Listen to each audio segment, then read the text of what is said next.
When Greek uses ume, it's an emphatic negation.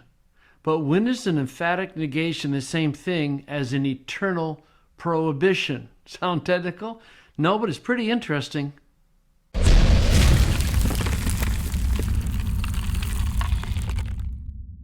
Greek has various ways of saying no, and they have different nuances attached to them, and often those nuances don't make it into an English translation. But one of the more interesting constructions is when you have u and me, and the two negations don't negate each other, they strengthen each other. And sometimes we're able to bring that strengthened negation into English, and other times we're not. It all depends upon context. Here are two examples. In John 11:36, it's "and each person living and believing in me, not will die." Okay, there's your aorist active subjunctive with the double negation. Will not die ever into eternal life is the idea, into the eternity, into the eon. Do you believe this? And you can see that here, how do you bring this strengthened negation? Well, you can very justifiably say never die, because that's the whole point. You will definitely not die ever.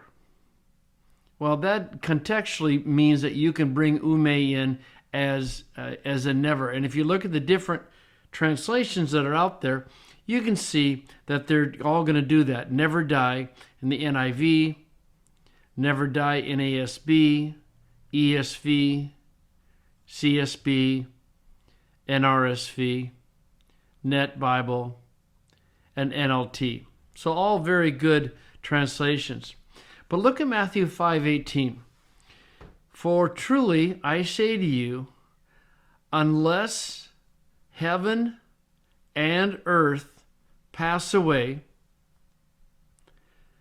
a single iota, one iota, or one stroke will not pass away from the law. So how do you bring this double negation into English if you can?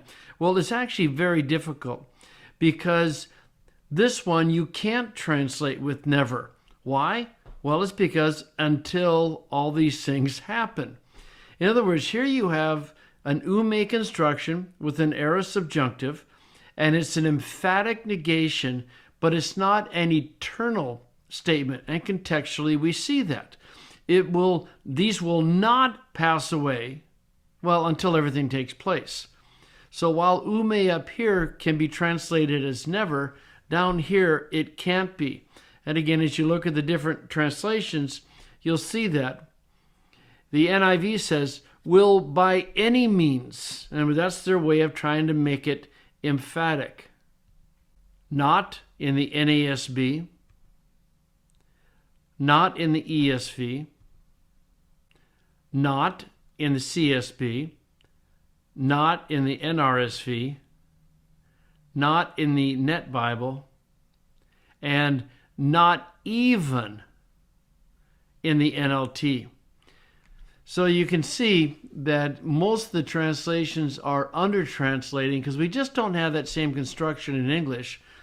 But the NLT down here, not even the smallest of the laws, and the NIV, by any means, are two legitimate attempts to bring the double negation into English.